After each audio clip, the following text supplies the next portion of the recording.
invited to speak at the annual Faith Leaders Conference for DNH. I'm interested in knowing more about you first, and in terms of why you would like to attend this workshop. How many of you here are pastors or faith leaders? Okay, about a fourth. Okay. How many are here as consumers or families of consumers? Okay, a few. How many of you here are mental health professionals? Okay, the majority of you. Okay, I'm always a little confused about that because this is a workshop to recognize and learn about mental illness. So for those of you who are consumers, mental health professionals, and clergy or faith leaders, I'd like to let you know that I am all of the above. I had recovered from depression in my early 20s, so I am a consumer and have been there. I am a faith leader. I've been on multiple roles and many hats at my church, choir director, Sunday school teacher, so forth. And as a licensed clinical psychologist, I am also a mental health professional. So I'm very happy to be here today to talk about mental illness and what we can do to understand the symptoms, recognize them better, about relapse prevention, and what you can do to help people with mental illness. So what are some things that you're hoping to get out of this workshop?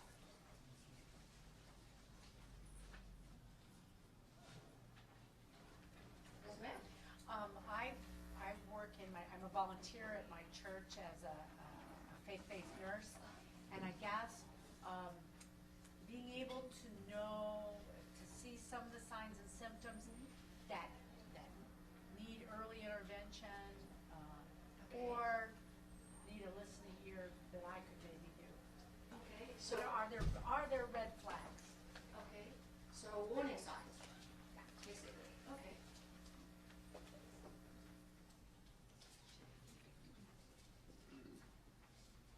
Anything else?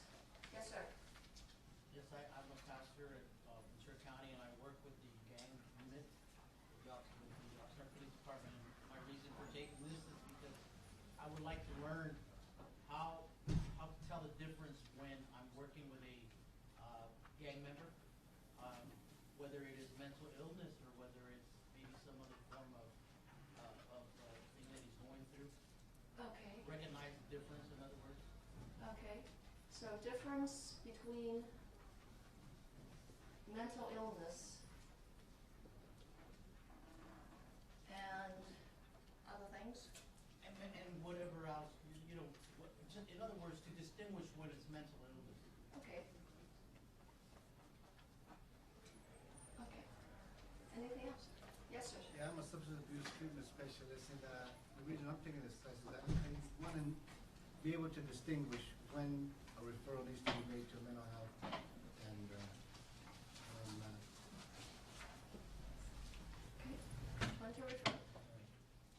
Yes, I am a pastor and I'm a mental health worker.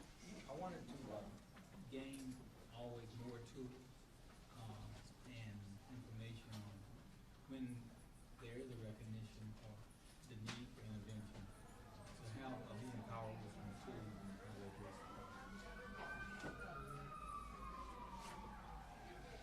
Tools for intervention. Okay. And I think that's all we have. There's a lot of eccentric people in the world, There's a lot of eccentric people in the world, yes. but some of them are mentally ill. Yes. So I'd like to know how to know that. Okay. So recognizing Recognition. the signs and symptoms again. Right. Okay. As a family member, I'm interested in preventing relapse and in maybe trying to introduce a seed of spirituality in the mix for recovery. Okay. Introducing spirituality. Okay. Well, I believe that most of these issues will be covered in today's session. And for some reason, if it is not, we'll go back to it at the very end to make sure I answer all your questions. So, the need for early intervention. About half of all Americans will meet the diagnostic criteria for some mental illness sometime in their lives. And about 5% of those are severe mental illnesses. Although most people eventually do seek treatment, most wait a long, long time before they actually see a mental health professional, about 10 years.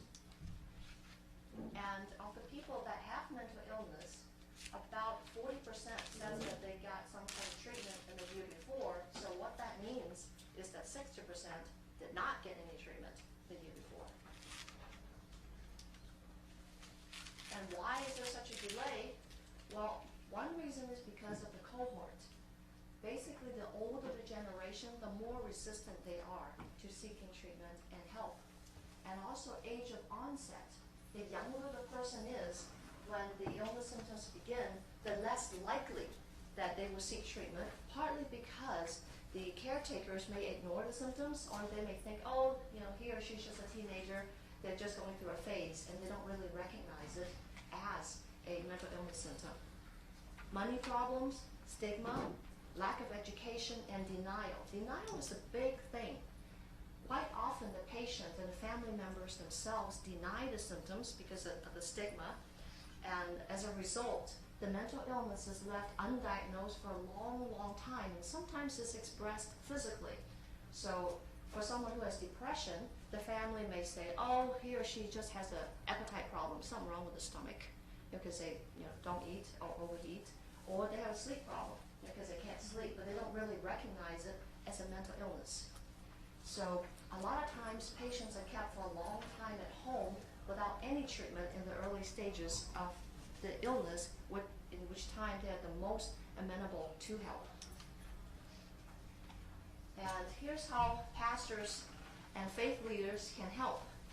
Most of the patients who actually need mental health treatment contact the clergy before they will contact their doctors, their psychologists, or psychiatrists. They would go to their faith leader first. And the faith leader can often help by, as you have already mentioned, in terms of why you want to be here, to recognize the symptoms, identify the needs, connecting them to referrals, and serve as a facilitator with the mental health professional. I had before collaborated with Pastor Chuck Saheda from Hollywood Presbyterian Church in doing an intake for one of his congregants, because the congregant himself was not very articulate. He was quite psychotic at the time. So being able to do a clinical assessment with the pastor, right there, of course, with consent forms, was extremely informative, because the pastor was able to give me information that the patient himself was not able to give at that time. And here are some severe mental illnesses that we're going to talk about today. The first one is depression. And here are some symptoms of depression. I think most of you are familiar with them, or have seen them in congregants or family members. What are some symptoms of mental illness that you have seen? Yes, ma'am? Isolation. Isolation, staying away from people. I wanted to say this because persistent sad mood is what we all think of as depression. What I didn't recognize is a total flatness, lack of feelings. And Okay. that was what depression was in my son, and that's why I wasn't recognizing it. Okay. In the case of her son, she was mentioning a flatness. We'll talk more about flatness. This actually has more to do with psychosis, but we're going to get to that screen soon. Anything? Yes, ma'am. That's there. Most cultures, the somatic complaints, Somatic complaints such as body aches, body aches and pains. Okay. headaches. Headaches. Yeah, headaches is a big one. What's the hand over here? I was just thinking about how most people think of the adults as being depressed, like persistent sad mood, but when it comes to children, they're different. They're a lot of times they're angry, they're outbursts, and it's not like it can easily be missed, those early signs. Okay. The comment was a lot of times depression in children are often missed because children express them as acting out, or as anger, or sometimes just withdrawal, and they're not recognized as signs of depression. Because I feel like that's what happened with my son. Uh-huh. He had been diagnosed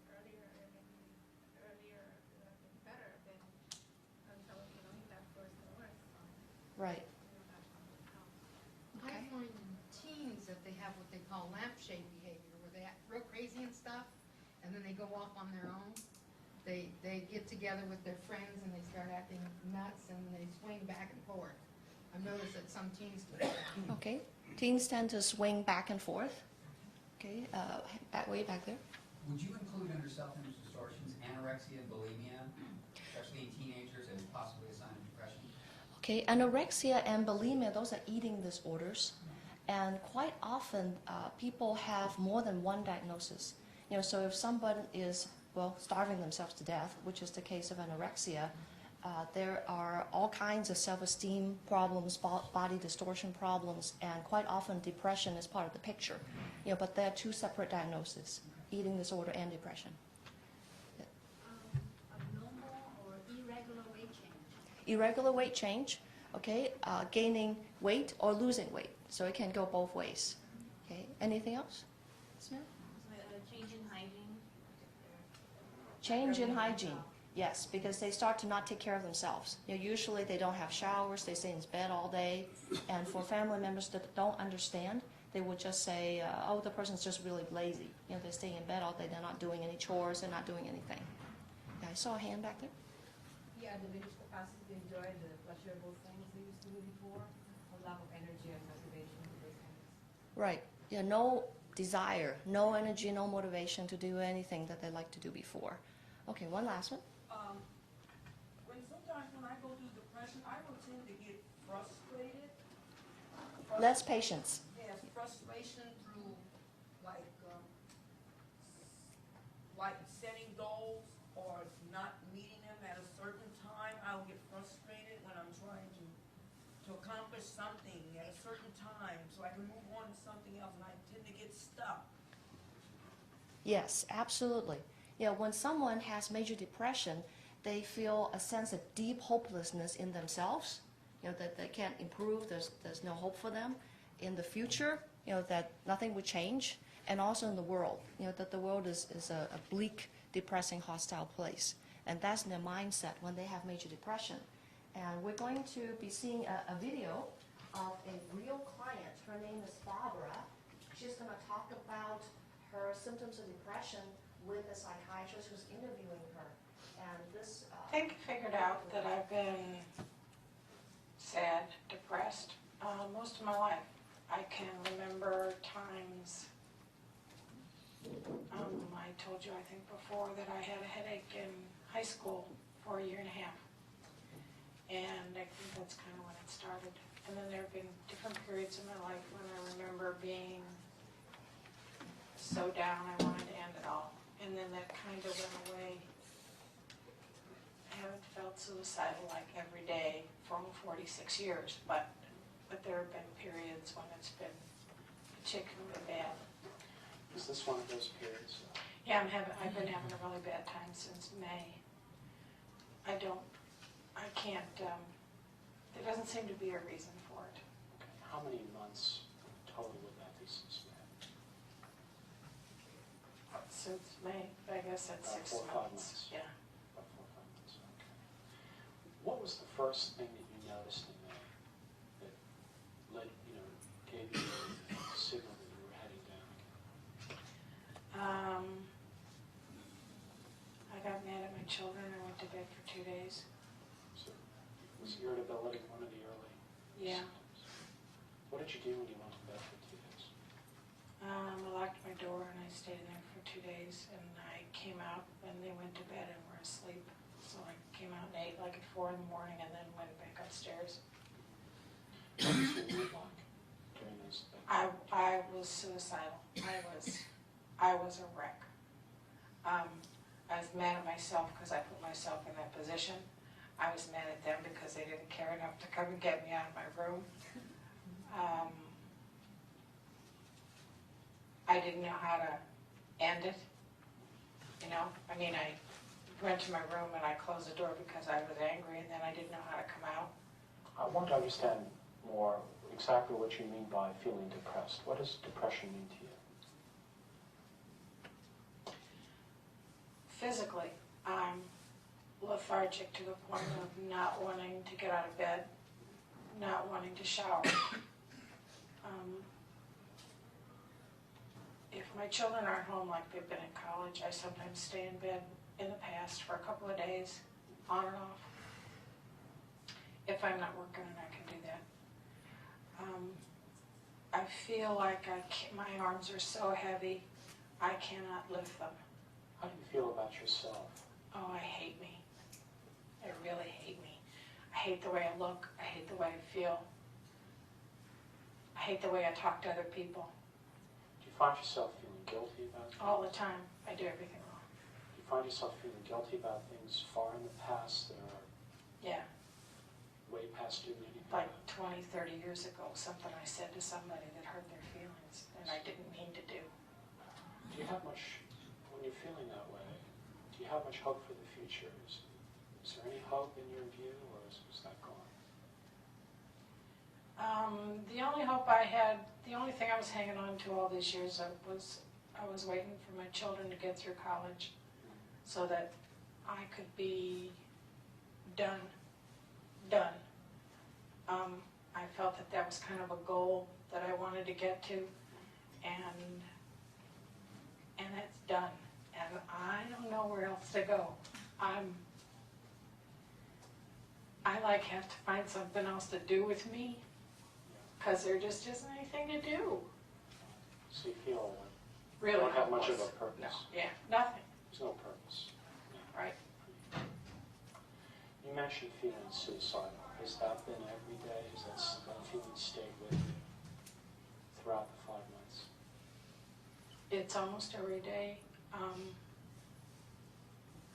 I try not to concentrate on it like, this is Thursday, am I going to think about it today? But I do find it almost every day that I think this just isn't worth it. This hurt, this pain, this.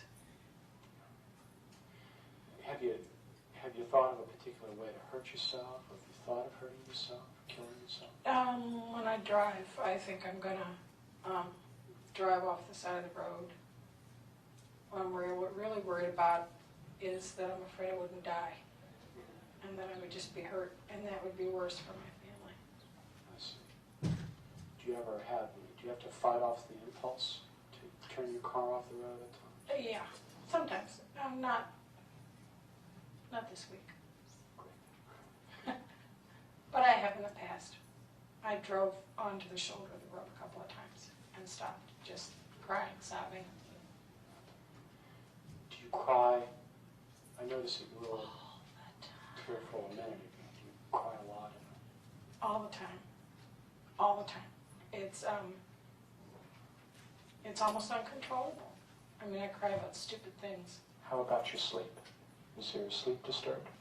I've been having trouble with my sleep, I guess, for quite a while. I wake up in the middle of the night. Do you ever wake up at 4 or 5 in the morning and you're unable to get back to sleep? Absolutely. How do you feel? What's in your mind when you wake up at 4 or 5 in the morning? I'm really tired. I'm physically heavy. How about your sex drive? I don't have one anymore, but I'm not sexually active. But that's gone. Or Yeah. very diminished. Do these episodes of feeling depressed, do they come at a particular time of year? I haven't been able to pinpoint that there's. When you feel depressed, how does that affect your relationships with other people? I have been systematically getting rid of my friends and my family, other than my children, one by one, over the past several years. I now will not answer my phone and will not answer my door. I figured out that I own the phone, and if I don't want to answer it, I don't have to. And I own my door in my house, and if I don't want to, if I don't know that someone is coming, I don't answer the door. What feeling prompts you to shut the door or not answer the phone? I'm afraid. I'm scared to death that they're going to ask me to do something, and then I won't be able to say no. I have a hard time saying. I'm afraid somebody's going to say, you want to go to the movies? Do you want to go see a show? Do you want to go shopping. Okay, let's say they asked that.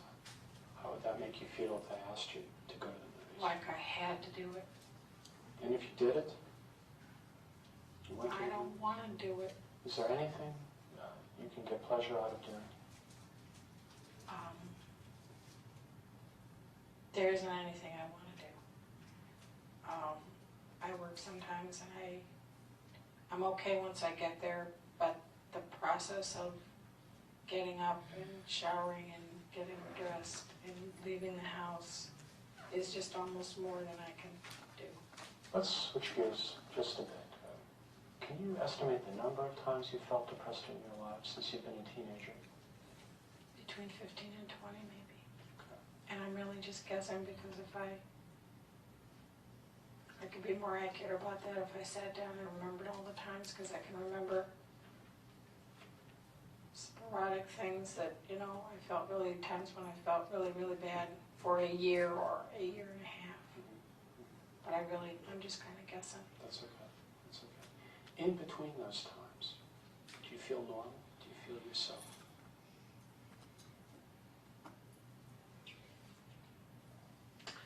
I don't know exactly what normal is. I thought everybody felt like this all the time. Just in talking to other people, I thought everybody kind of felt suicidal at times. I thought that was a very real thing that everybody felt. I didn't know that some people never, ever think about that. Are there times, between the times that you're depressed, when you don't feel guilty, you don't have a low energy, and you're not crying? Yes, Are there I've had periods of some, time like yes. that? I've had some very productive times in my life where I worked real hard and felt real good about it and felt good about my family and thought things were going to be okay. And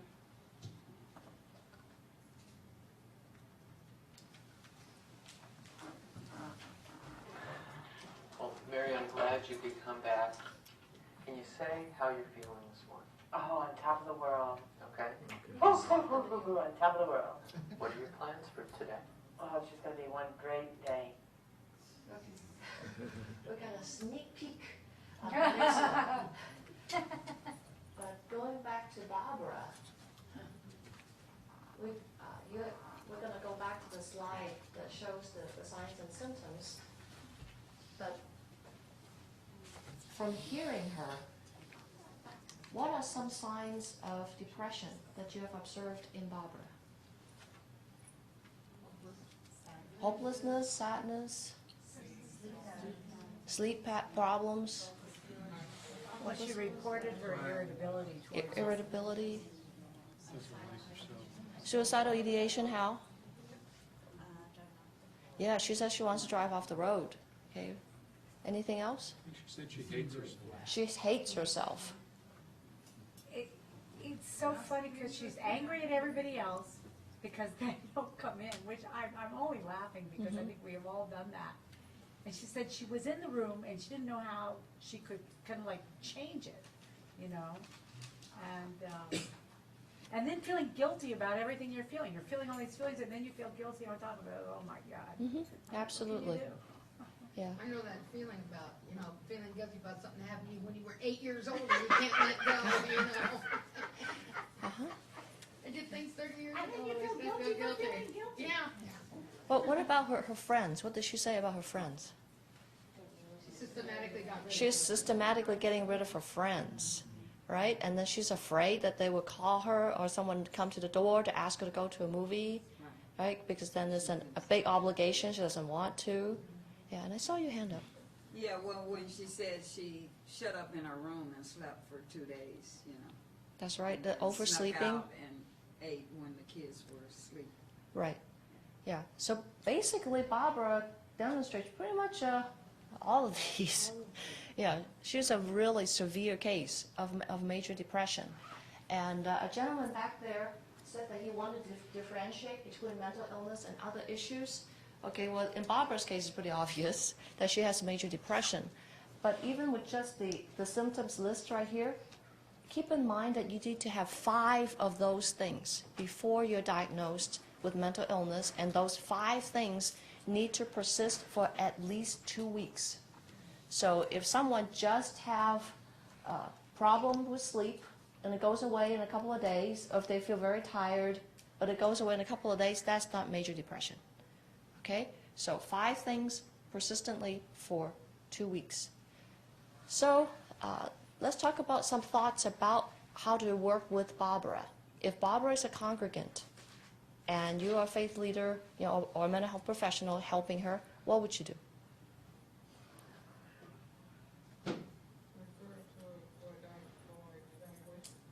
Refer her for evaluation. Okay, good. More than likely she needs some kind of medication. Yes. More than likely she needs some kind of medication. When someone is at this kind of severe stage, especially when they have suicidal ideations or even attempts, it's very, very important that they start psychotropic medication. Okay, talk therapy is not going to do much at this point, or even counseling. Anything else? What else would you do to help Barbara? Get her into an inpatient program. Getting her into an inpatient program? Yeah, she's actually in one right here. Anything else? Yes, ma'am? Since I'm really acting sort of like a liaison, if she was part of my faith community, I would continue to contact her to be like a secure person, that just to make sure she was taking the steps. Okay, very good. Yeah, contacting her while she is at the hospital. Quite often mental illness has been referred to as the no casserole disease. Meaning when people are in the hospital, for some major physical illness, people flock to the family, they visit them. But when someone is in the hospital because they have attempted suicide, it's kind of like a hush thing, in the congregation. So that's important to know, that if people are actually going to the hospital, visiting them, that helps lower the stigma and help them to feel that they're accepted. It's not like, oh, this is the untouchable thing, we can't talk about it. Also, what about the family? What can you do to help the family? That's what I thought about too, support. If she's not answering the phone and she's not answering the door, you have a problem right there getting in contact with her, and it sounds like the only people that she does see are her family members. Yes. So, and often the person doesn't want to accept that they need treatment for a mental disorder. So as a family member, I might suggest that it seems like she's having trouble with sleep and fatigue, and that's a first step. Maybe, would you like to see the doctor? Because maybe there's something you can do about your fatigue and your sleep problems, and once at least you get them in the door, you can encourage, maybe the doctor can find out more. Right. Okay, quite often, helping the family accept the illness is a huge part, especially the children. They don't quite understand what's happening with mom. Okay, so just providing something as simple as an information booklet about depression, okay, that can be extremely helpful. Talking to the family, providing some help. Sometimes children don't understand, but even just going with the family to visit mom at inpatient, sometimes that would really help. Okay, and of course maintaining a course of the medication and treatment after the hospitalization. Yes, ma'am? I found this very positive to hear her say that she would get angry at her family because no one would come in and try to get her out. And so I thought, well, that's a real response, but I don't know what I would do if I were one of her family members and she lashed out at me. But, that would be something to work with. Right, and some family intervention, even family counseling, such that the family knows what she's expecting, and then she begins to understand what the family is expecting on both sides. Quite often the family is just confused because they don't understand what's going on with it. Okay, last comment? Well, I found, especially if it's your son that's having problems and he's 18, that is compounded by the fact that the psychiatrist or the psychologist is not going to talk to you about what he's doing with the kid. And trying to get help for that mom or that family is really important, and that's a very challenging situation. Thank you. Okay, we're going to move on to bipolar depression, bipolar disorder rather. Bipolar, as the name indicates, is bi, two, polar poles. So there are two poles, and one pole, you already know, is the depression. So that means a person with bipolar disorder can have extreme lows. The other pole is the opposite. They can have extreme highs, and the high is called mania. So symptoms of mania include the above. They can have very irritable or elated mood. They have lots of energy, and some of my bipolar clients will tell me they stay awake for 4 or 5 nights and they don't feel tired at all. They have racing thoughts. Another client of mine told me that it's like having 5 TVs on, in her mind at the same time, and the thoughts are just going like this, constantly, very quickly. Pressure speech, talking very quickly because the thoughts are going really fast and they just can't keep up with them. That's pressure speech. Very distractible. They go from one thing to another. Grandiosity. They think they are Superman or Superwoman. They're invincible, and that leads to reckless behavior. Sometimes they will empty out their bank account and go to Las Vegas because they think they're going to come back with millions of dollars. Those are mania symptoms. And we're going to see another video. You actually got a preview of it with Mary. There's no way we can douse just those front lights, is there?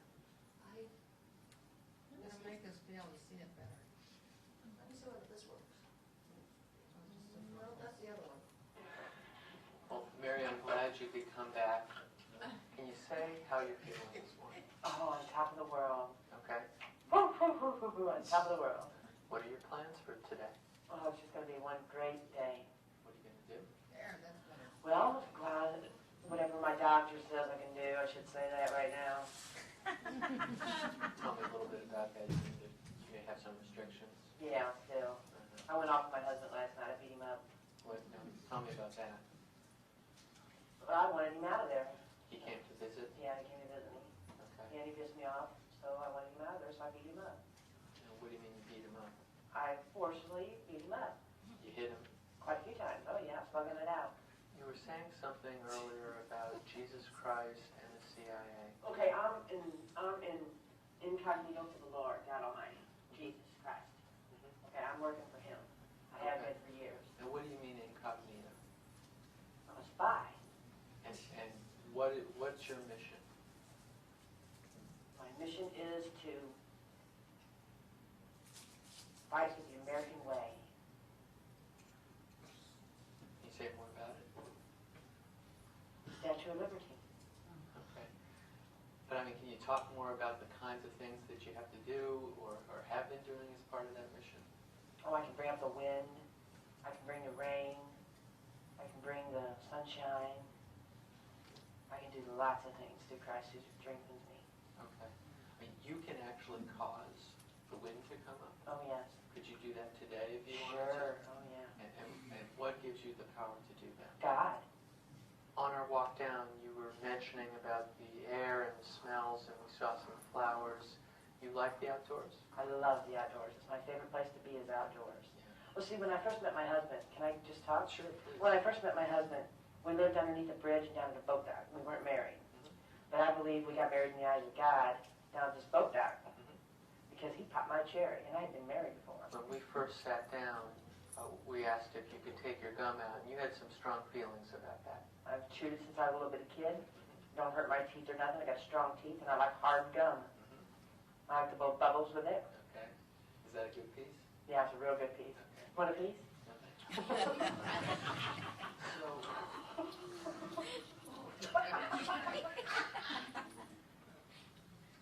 Talk a little bit more about the way that sometimes you start crying. I mean, what's the sort of thing that can get you crying? Missing my mom, for one. Okay. She died. I told you that my mom died. I think so. April 5th, 1993, my mother passed away. What happened? Well, she hadn't walked for 21 years of my life. Am I still focused? Okay.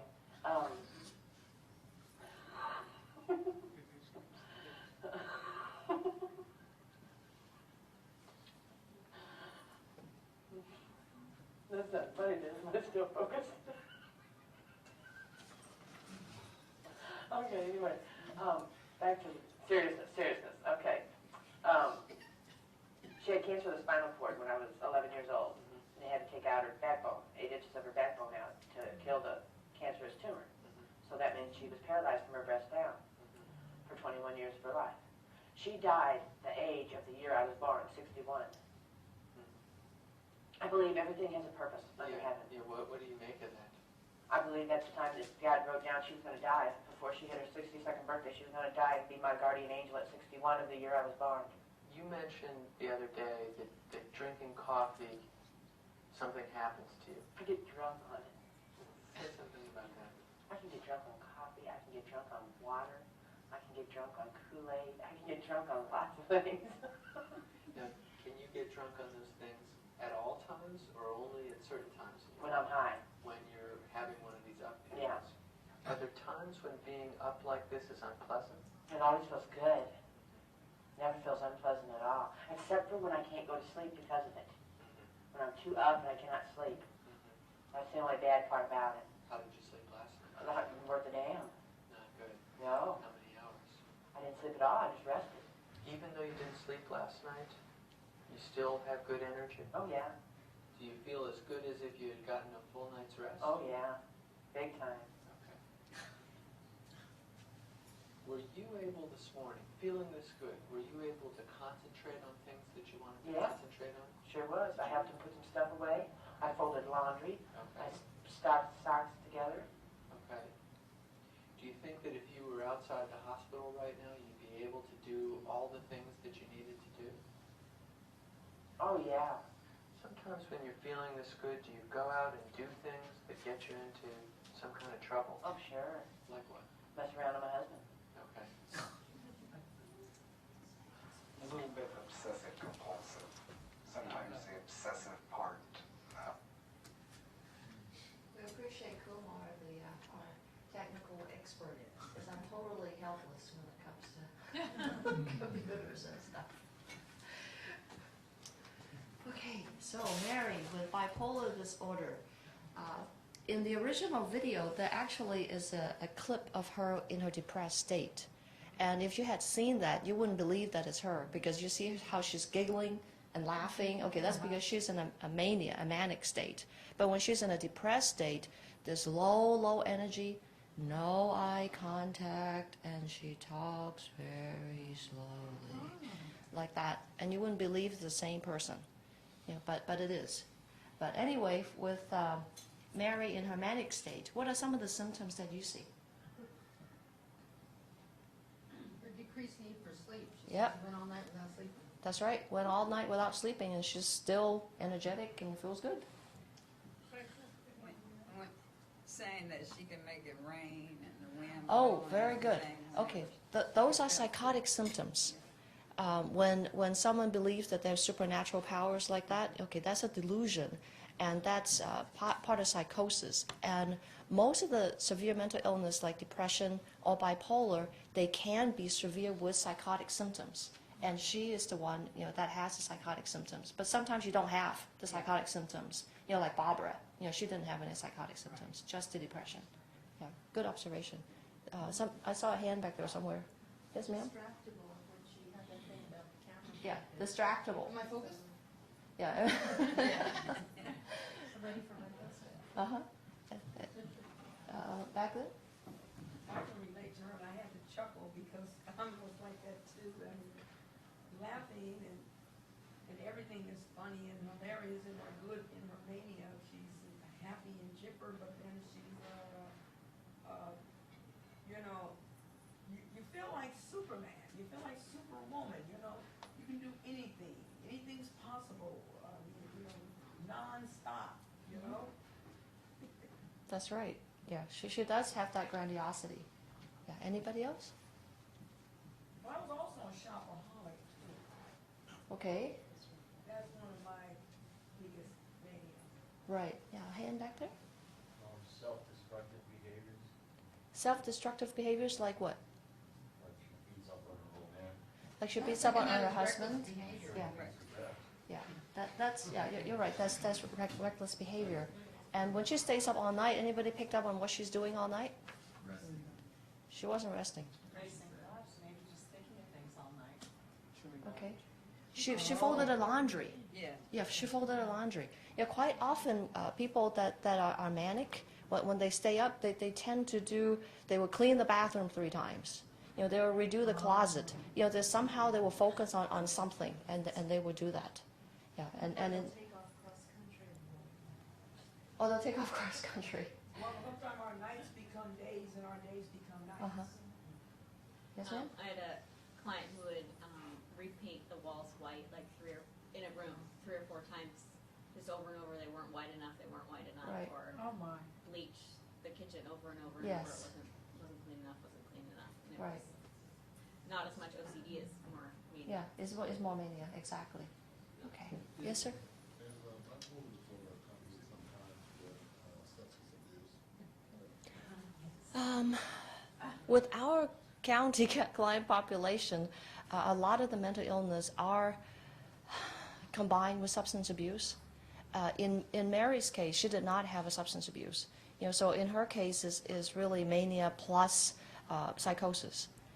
But you're right. If the substance abuse is part of the picture, it can exacerbate the symptoms of mania and bring in even more psychosis. I have a friend who suffers from bipolar disorder. One of the mania, she cleans her bathroom over and over Yeah. and over and over and over again. Yeah. And someone goes in there, and then she has to start from the mirrors to the floor, everything, all over again. Yeah. So, but it's coupled with substance abuse. So I can't say that. Mhm. That. Yeah. Yes, ma'am? I'm checking the drawers, the stove, the locks. Checking and rechecking, that's actually going to OCD Anxiety Disorder, which is the next video. But you're right. Yeah, anxiety disorder, let's do that. I'm just kind of curious, how does mania associate, or people who are in this particular situation, she associates her abilities to do things with religion, and how does that, how did the two connect, where Jesus is allowing her to have these powers that she perceives she has? I mean, Is her, there's a lot of people who do that. yes. Is her delusion, and when we get to the clip on schizophrenia, you're going to see that, you know, too, that somehow that's what makes sense in her mind. You know, such that if she has superpowers, it's because God gave it to her. We do have people who have delusions and hallucinations that are not religiously related. You know, so it all depends on the particular person and how they make sense of things in their mind in terms of where they get these powers from. Yes, sir. Yeah, I'd like to ask a question, change the subject a little bit. I understand that bipolar is a chemical imbalance. Are any of the other depressions, anxiety disorder, or schizophrenia caused by chemical imbalance, or is Yes. this the only one? No, this is a very important question. He's asking whether bipolar or depression and all the other mental illnesses are caused by imbalances in the brain. Yes. The answer is yes, yes, yes, yes, yes, and yes. We'll get to that in a little bit, you know, but we now know that the cause of severe mental illness is due to chemical imbalance in the brain. It's a brain disorder. First her, and then I'll go to you.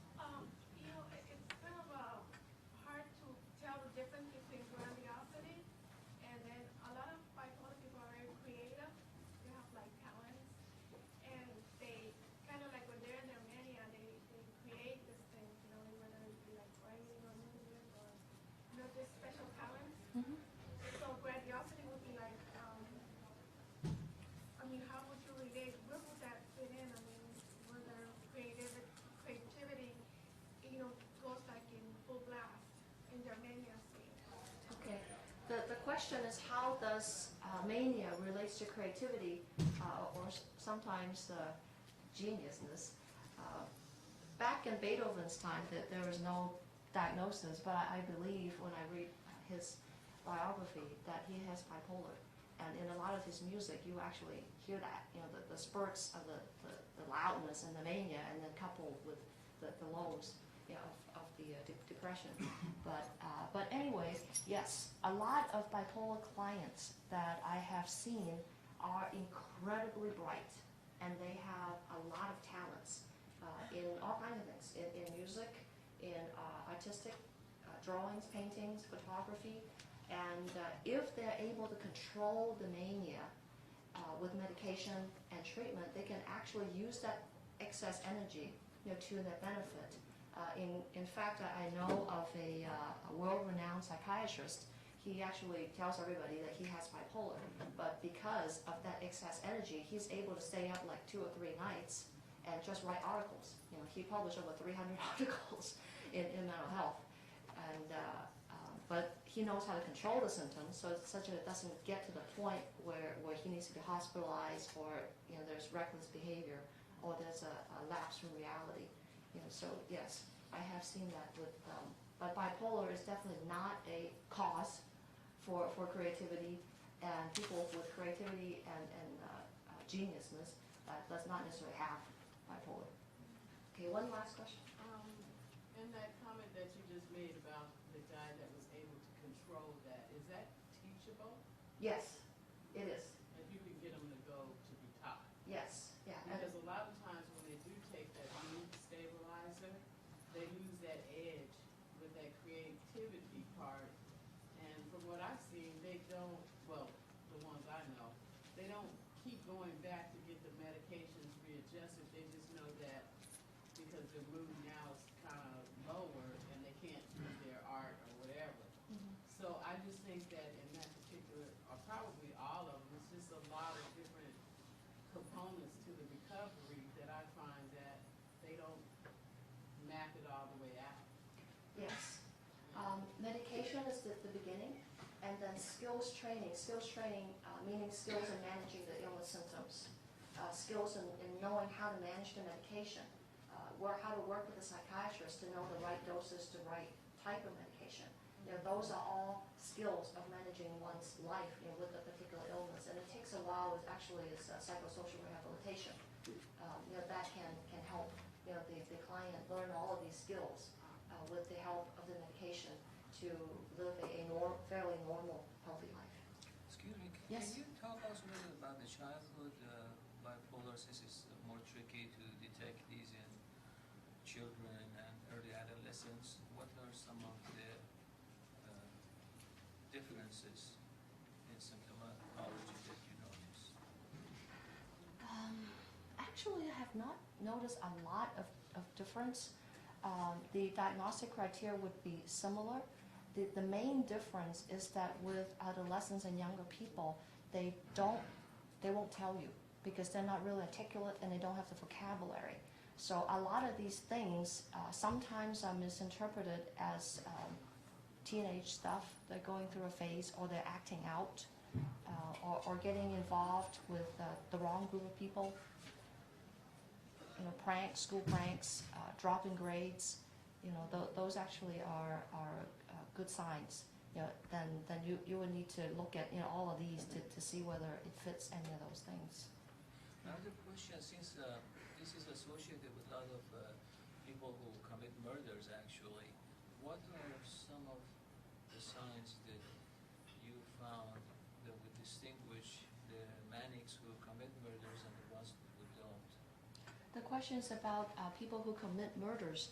Actually, the people who commit murders are more in the line of antisocial personality disorder. Not so much manic. People who are manic, they just get very happy. That they get like Mary. But in terms of acting out to the point of murdering someone, that's more in the axis 2 personality disorder, antisocial, not so much mania. Well, there was a time a lot of people would actually pride in themselves to write about their manic episodes and how they had murderous rages, and they were considered themselves potential murderers. And the writers who would write like that, there was a particular psychiatrist, I think Sheldon Kopp was one. He was writing about this, so I guess nothing happened to that line of thinking. You don't think that holds, maybe? If there is such a thing, then what it is there are more than one diagnosis with the patient.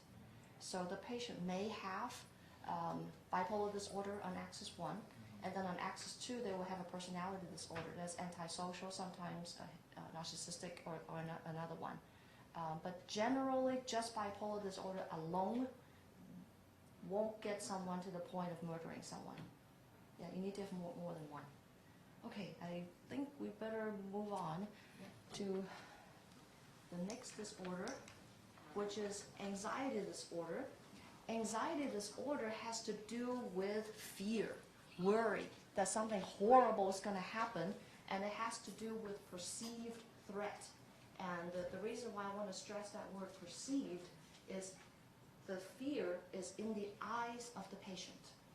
So, for example, if a Chihuahua dog comes in here and starts barking at you, chances are you're not going to be very afraid. You'll probably find it kind of unpleasant, right? But if you see that Chihuahua dog is a mountain lion coming at you, what are you going to do? You're going to jump up and run for your lives.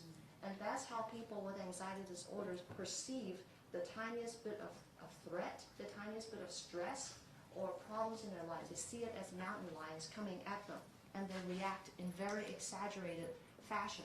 And sometimes those fears and anxieties interfere with regular daily living, such as they can't get out of the house, or they cannot ride public transportation. Here's many types. There are many types of anxiety disorders. Here are the main ones. Panic disorder has to do with the person having panic attacks.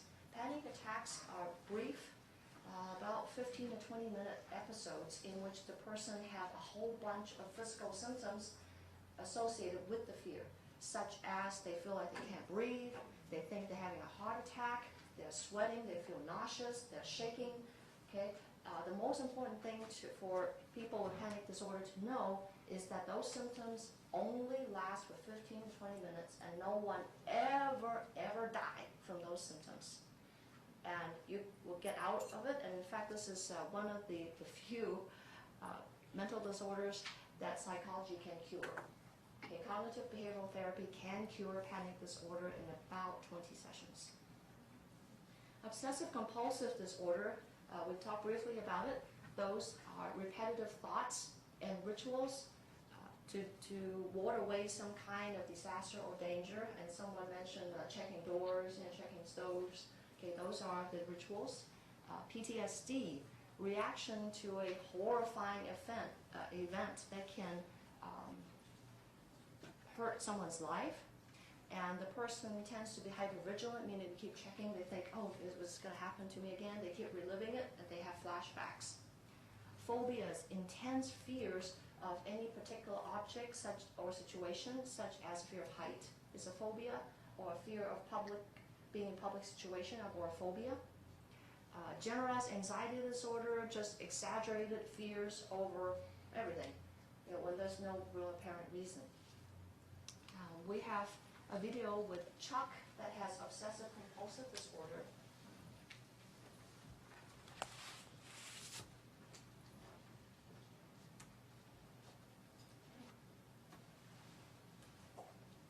A little bit obsessive-compulsive. Sometimes the obsessive part is a little difficult to deal with. Can you tell me what you mean by obsessive-compulsive? The obsessive part, I'll get a thought in my head, and I cannot put it out. It's just there all the time.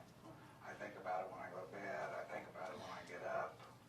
It's just hard sometimes to put thoughts to rest. And are there any specific thoughts that are common ones for you that repeat themselves? Not particularly. An example, when I went on vacation, I had to leave my pets with some friends, and I obsessed about it constantly. Should I be doing this? Should I be doing that? Will everything be okay? Maybe I should put him in a kennel. Maybe I should take him over to my friend's house, let him watch him there. Just constantly it was on my mind. So it's uncomfortable for you when that happens? Yeah. And about how much of the time would you say that you have thoughts like that that are in your head that you wish weren't there? Pretty much all the time. Okay. Are there ever activities that you need to do as a result of having the thoughts in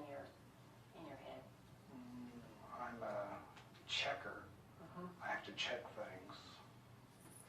You know, like when I went on vacation and I left my pets at home, it took me 2 hours to get out of the house to leave. I had to check the stove, I had to check the windows, I had to check the cages, make sure everything was okay, then I had to go back and start over again. So the thoughts would be there, and in order to appease the thoughts, if you will, you had to go back and check things over and over again. Okay. Do you have to allow yourself extra time? Yeah, I have to allow myself in the mornings about 10 minutes. I don't cook, so it's kind of ironic that I have to check the stove every morning because I never cook. But I have to check the stove. I'm a smoker, so I have to check, make sure I haven't left any cigarettes anywhere around burning. That's not real rational either because I only smoke in the bathroom, but I still have to check. Like I say, I have my pets, I have to check their cages, make sure they're not out. I have this obsessive thought that one day my bird is going to get out of its cage and it's going to be out in the hallway when I get home from work because I didn't check to make sure that it was in there. They're not always really rational. And the thoughts that you have, are they your thoughts? Are they coming from inside your own head? Are they your own thoughts? Yeah. They're your own thoughts, but they're repetitive and they bother you, and if you could stop them, you would. Do you have any anxiety symptoms at those times, such as pounding hearts, palpitations, shortness of breath? No. Are you somebody in general who has anxiety symptoms? I get a little stressed out, yeah. I think when I get more stressed, the obsessions become more intense. Have you ever been depressed before this time? I haven't been in treatment for the last 2 years, but before that I was in therapy for about 7 years. And when you were depressed, what symptoms did you have?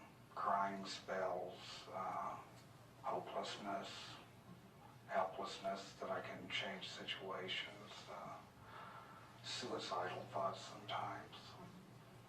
And how long did those symptoms last?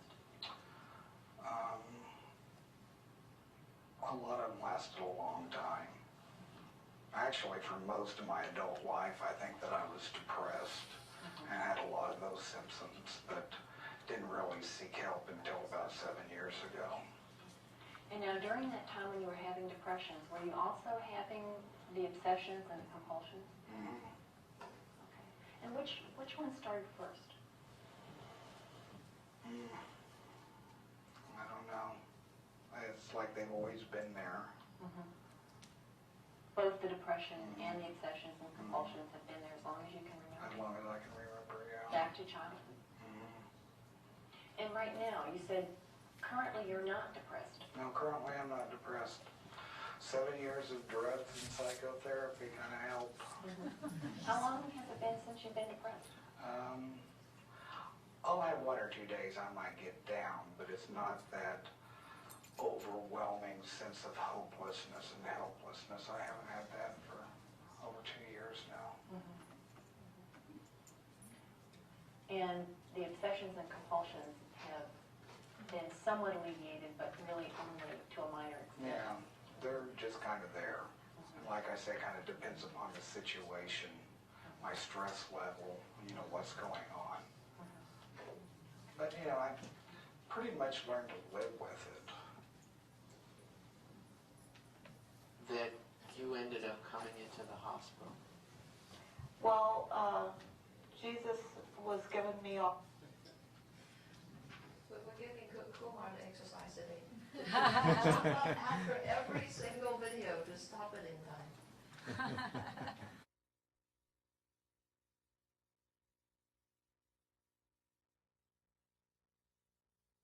Chuck, with Obsessive-Compulsive Disorder, yes, sir.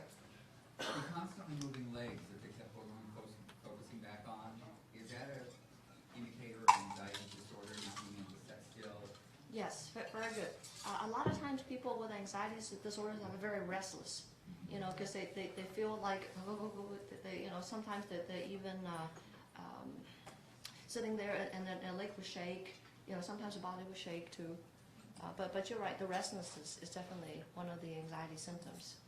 And sometimes sometimes people get anxiety disorders confused with mania because both seem to have high energy. But the main distinction is that with anxiety disorder, the core issue is fear. Okay, there's a real fear and worry in there somewhere. But with mania, guess what? Is there fear? No. Remember they're invincible? They're grandiose? Okay, so there's no fear with mania. Yes, sir? Yeah, this is kind of a two-part question. One, the first part is, he kind of indicated that this was something that he's experienced since a young child. In most circumstances with mental illness, what is the onset of mental illness? Is there like an event that occurs in their childhood that causes them to be manic depressive or whatever the situation is? And secondly, from the three people that you showed, one says she's married, but through the Holy Spirit or whatever it happens to be. But generally speaking, they're probably all single. And so, if somebody's married to somebody in this particular these illnesses, how do their relationships deteriorate or improve? Or because if one's mentally healthy and the other one's suffering, how does that usually work out? Very good question. The first question has to do with when does mental illness appear, affect someone. And most research shows that it is in the late teens or early 20s. Okay, not always. There are some that appears earlier and some that appears later in life, but most of the time is in the late teens or early 20s. And the second question is if someone is married to someone with mental disorder, how does that affect the relationship? A great deal to the point of divorce or separation. If the family member does not understand or is not able to accept or help the person with the illness. So intervention with the family is actually extremely important.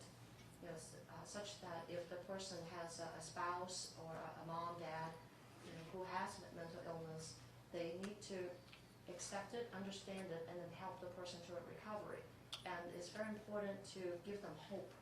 And when we talk about recovery and treatment, that information is very important. Because if they think that, the person's always going to be like this, and I'm always going to have to be dealing with this every day for the rest of my life, well, that's pretty bleak. But if they understand that, hey, 80% of the time, the person can achieve successful recovery and return to a fairly normal life, and all they need is your help and support at this time. And you can even tell them that with CBT, quite often, with depression, and especially with anxiety, about 20 to 25 sessions, you will see major improvement. And with medication, you're talking about 2 months or so. You will see a major difference. So it's not forever the person's going to be this way. We just need you to help at this time. Yes, sir. My experience with panic disorder and generalized anxiety disorder to me are pretty similar. Just one's a more extreme level than the other one, and it's like impending doom.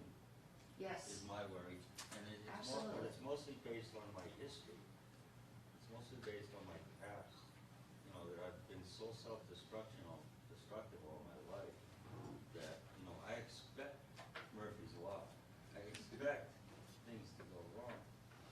I've been self-trained to expect failure. And expecting something is a premeditated resentment to myself. It's like it gets really calamitous. Yes. It's like if I didn't have bad luck, I wouldn't have no luck at all. Terrible song. Yeah, thank you very much. I start off at the anxiety thing, and then it doesn't get to the panic point, and what I need to do about it is just get real busy and get my mind off what's going on. But they're very similar. Yeah, thank you for sharing. Yeah, the sense of great doom and gloom, that sense that all hell is broken loose is definitely one of the first things that someone with panic disorder feels. Okay, two comments? Is this hereditary, at least the first Yes, three? all of them. All of them are. How do you distinguish between bipolar disorder and obsessive-compulsive disorder in terms of diagnosis? Do they share some similar features? Okay. The obsessive-compulsive disorder, the rituals and repetitive stuff are done to ward off disaster. That something horrible is going to happen. With mania, some of the repetitive stuff like cleaning the bathroom 3 times or something. It's not because they think if they don't clean it well enough, they're going to die. You know, if they don't clean it well enough, something horrible is going to happen. They just feel like, oh, it's not clean enough. I need to do it again. You know, so the difference is the motive behind the behavior. Okay, we better move on. Okay, schizophrenia is characterized by delusions. Those are beliefs that are not real, you know, such as clients believing that the Los Angeles water is poisoned, and therefore they won't drink from it or cook from it, and they always just buy bottled water. Hallucinations, seeing or hearing things that are not there. Sometimes you will see on the streets, especially on Skid Row, someone, you know, just talking to someone on the street like that. There's nobody there, but they are seeing somebody there. You know, those are hallucinations, or they can be hearing voices that are talking to them. You know, it's kind of hard to tell nowadays with people wearing the Bluetooth. That's right. Oh yeah, the Bluetooth. Yes, yes, yes, yeah. Disorganized speech. Very disorganized behavior. It makes you wonder now. Yep, it does make you wonder. Catatonia, that's when they seem to be frozen in a certain pose. And they can be that way for hours and hours. Okay, I've seen that in inpatient hospitals. Lack of emotion expression really flat. Okay, somebody talked about that before. You know, just no expression on the face whatsoever. And that can be very hard for family members that interpret that as rejection. And a gentleman over here asked before about mental illness, whether it has to do with the brain. Researchers now tell us that mental illness is a disease of the brain. Due to advances in neuroimagery, we can actually see what the problem is. We know that for people with mental illness, the neural circuits in the brain are not functioning properly. So here you see a scan of a normal brain. Take a mental note and compare it to the next slide. This is the brain of a person with schizophrenia. Okay? Here's the normal brain. Oh, it's not going back. There it did. And then here's the one with schizophrenia. What's the difference? Very little yellow. There's very little yellow, exactly. The yellow parts that are lighted up, those are neural circuits that are supposed to be functioning to regulate sleep, decision-making, sex, appetite, all those things. But for someone with schizophrenia, or mental illness for that matter, those circuits are not functioning. So you see the yellow parts are not lighting up. Here you're going to see Ada, who has schizophrenia, and this is a very short clip with just 3 minutes. It's going to be very obvious that she's psychotic very soon. That you ended up coming into the hospital.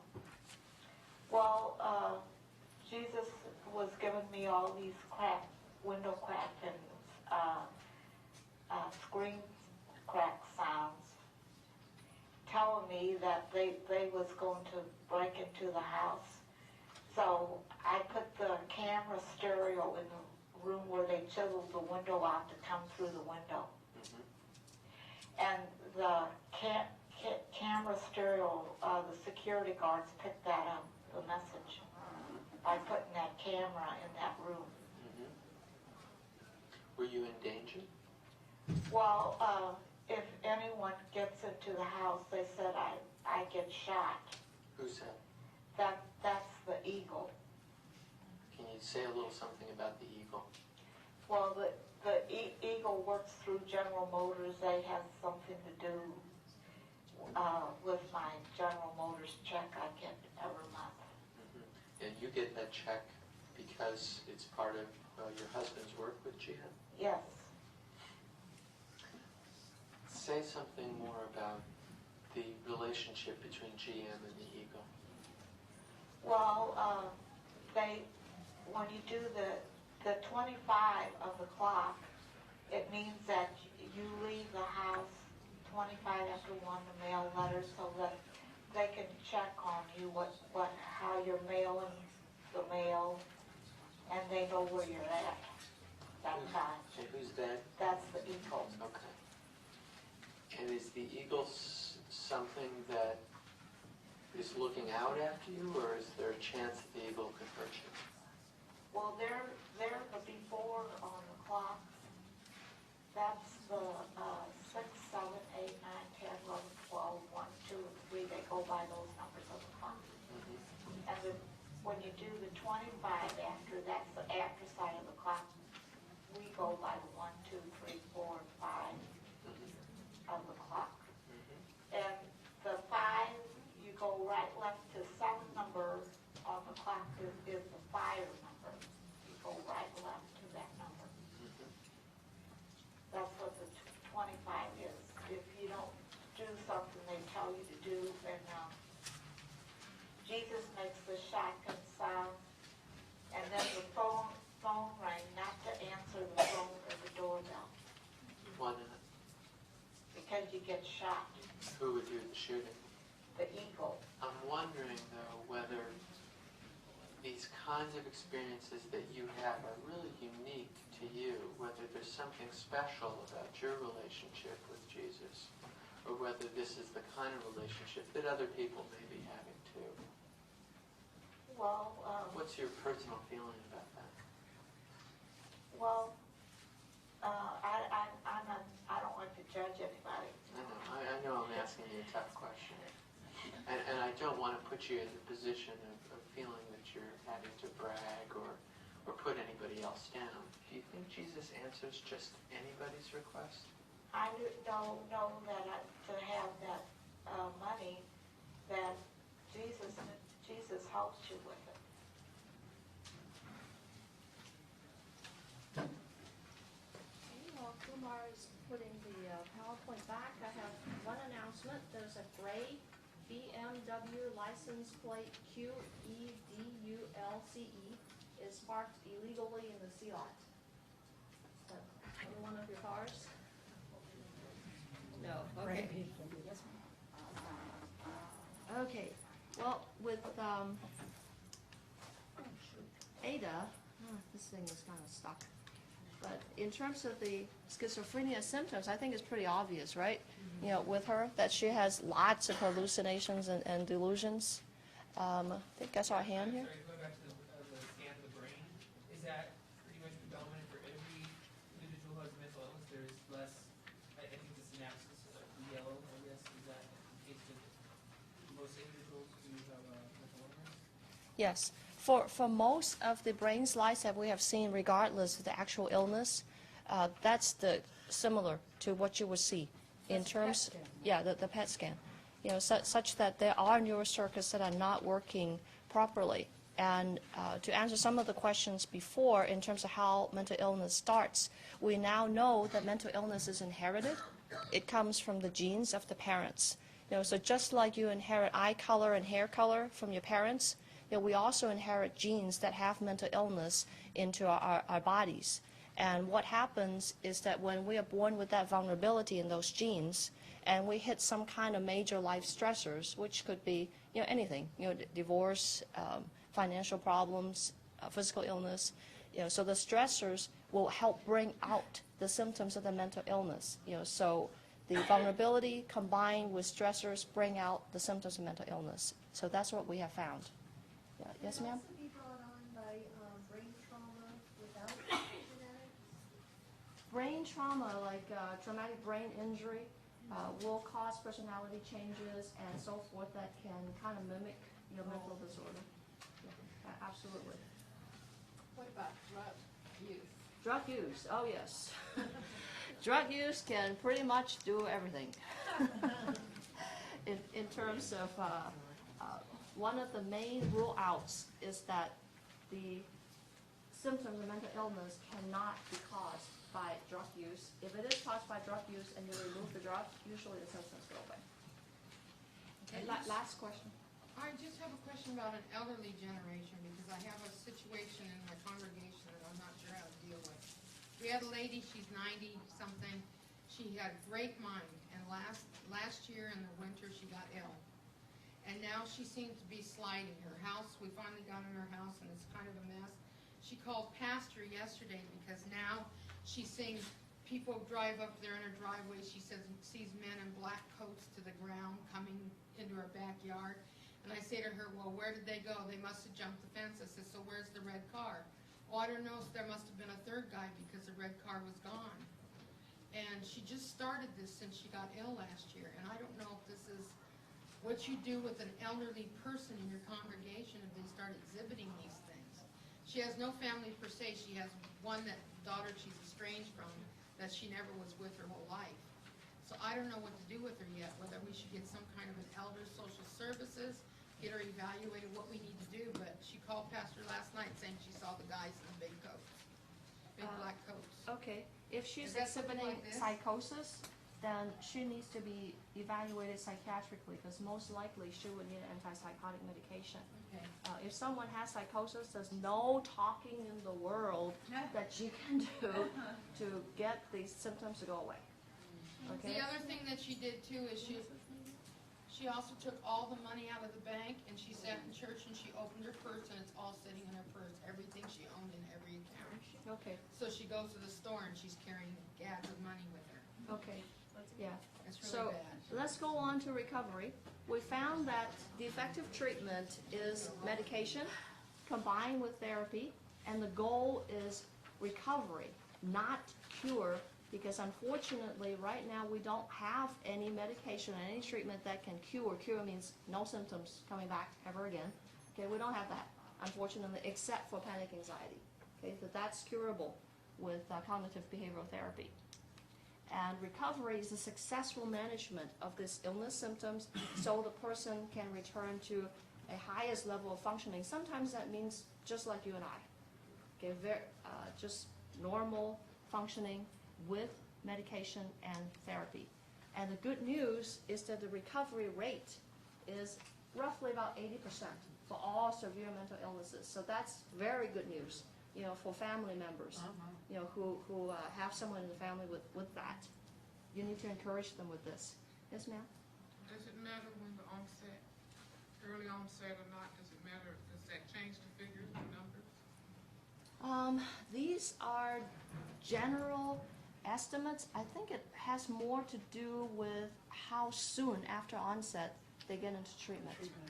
So if they onset earlier but they get treatment, versus if they onset early and they waited, 10 years, then that's a problem. Okay, here's a depressed brain and a recovered brain after medication and therapy. You see that the recovered brain is pretty much the same as a normal brain. Okay, so the person can recover back to normal level of functioning. For faith leaders, you'll be interested to know that all research so far over 20 years talks about the beneficiary effects of spirituality on physical and mental health. And there was a group that I had ran, it's actually 4 years, for people with severe mental illness. One group of the clients received medication and psych rehab only, and that group, 57% of them achieved the treatment goals. And another group, they got medication, psych rehab, and spiritual interventions. And spiritual interventions are them reading the Bible, them praying, asking God, to intervene in their lives, meeting with faith leaders, so forth. And when they added that on top of it, the achievement rate is 100% in attaining treatment goals. How So many that's, people were you studying? that is about 30 something. In both groups? I'm sorry, in what In group? both groups, total? Or No, two the- groups of 30 all of each? them. Yeah, All of them 30? yeah, all of the 30. And you Correct. ran both of them? Yes, I ran all the groups. And since you're a religious person and you favor, of course, spirituality, couldn't that have affected the difference? The reason why I don't think so is because this was a psych rehab program that I ran, and I led 90% of all the groups in the program.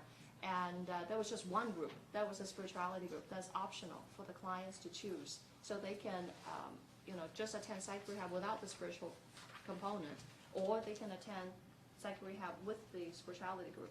And at the time of the spirituality group, there's actually an optional skills training group, so they can choose which one they attend.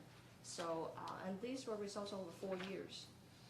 that the clients that choose, to be in the spirituality group, and I see it much less than what I'm doing to them in the spirituality group, is more what they incorporate into their lives in terms of hope, in terms of sense of God's presence, in terms of that they feel support with the faith community. There's more than anything that I'm doing in the group, that help them in their recovery. Okay. So, in terms of what is best for clients with a spiritual orientation, I say that the best treatment is medication therapy and spiritual practices. Relapse prevention is getting very sick again, and relapse can be prevented. The most leading cause and most frequently, relapse happen with the number one thing up there, not taking medication as prescribed. Okay, and I sound like a broken record with my clients with this, but I say it over and over again that psychotropic medications are like diabetes medication. You have to take it for the rest of your life. If you feel that you're getting better, even if you feel, quote, normal, you still have to take it. You can't just stop on your own. Okay, do clients believe that? No. They always think that the medication's like an aspirin or a Tylenol, so if they don't feel the symptoms, they stop. So I have clients who have fully recovered back to competitive employment. They live a completely normal life, for 3 years, and they say, I'm cured. And they stop the medication within 3 weeks. They're back in the hospital. They lost their job. They lost everything. Okay, so very, very important. Have to take the medication as prescribed. And other causes of relapse are listed up there. Drugs is another biggie. So how to prevent relapse? Well, the opposite of all the factors that's causing it. If you intervene in the early stages when you recognize warning signs, the relapse can be prevented in about 80% of the time. So in your package, there is a relapse prevention handout. And one of the things to remember is that the warning signs are very different for every single patient. Some people may say that, whenever I feel like, actually one client has said that whenever she starts smelling things is a olfactory hallucination. She knows that the symptom is coming back. Or somebody would say, I start having insomnia for several nights in a row. Okay, but they're different for everybody. And on the package, there are main warning signs and a tracking sheet for every day, for the person to track whether things are severe, moderate, mild, or not present. Okay, so that's very important for the person with mental illness to track, to make sure they're not going back into a relapse or getting very sick. Guidelines for families, the main thing is to accept the illness, find the best treatment, provide a caring environment, and a supportive system, including spiritual practices. I'm going to skip through these. In your handout, there's also guidelines on seeking a mental health, when to seek a mental health professional and how. That's one of the questions, when to refer. If you feel like that all of the interventions that you have given to the congregant is not working, and they're still in the same state or they have gotten worse, that's time to refer. Some obvious times are when the person is suicidal, or when the family tells you they can't take it anymore. Okay, that's when you really need to seek professional help. And in deciding who is the right therapist for this particular congregant, you want to consider the therapist's expertise, an LCSW, a psychologist, a marriage and family therapist. Some of them have specialization like in PTSD or sexual trauma or domestic violence, whether licensing is a concern, whether finances and transportation is a concern. Some clients like to work with men, and some like to work with female therapists. And what approach is that important? Cognitive behavioral psychodynamic? Is the faith important? But after all has been considered, the most important thing is really the person.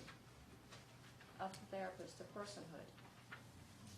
Question for you. If you have a parent, let's say, that is incapacitated herself for different causes, perhaps, let's say, severe depression, and they cannot monitor the medication of the, let's say, a teenage, for example, child, and there is a continuous relapse, and let's say the parent really doesn't have resources,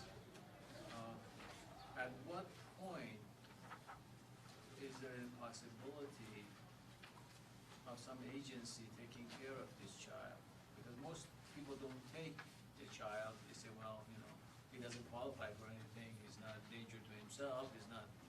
But nevertheless, there is a relapse because of lack of parental supervision. What would you recommend? Okay. Relapse for a child because of lack of parental supervision Of medication. of the medication. See what the root of the problem is. I mean, why can't they monitor the medication for the child? Will be Because of my first parental question. incapacitation generally, because they are very disturbed. The parents. The parents are very disturbed. Okay.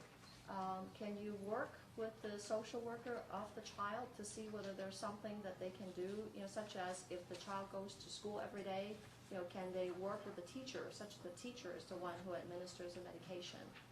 Is there somebody else in the extended family, a grandparent, or sometimes even a neighbor, you know, or a pastor or faith leader that can help? You know, I think your question is more of a social work, you know, question. Right, and at there's, this of course, point. there's no social work available. It's a hypothetical question. But generally, because really most people in that situation don't have a social worker assigned to them for funding reasons and all that. And let's say they don't have, and I'm not asking for magical answers. Sure. Obviously, there may not be an answer.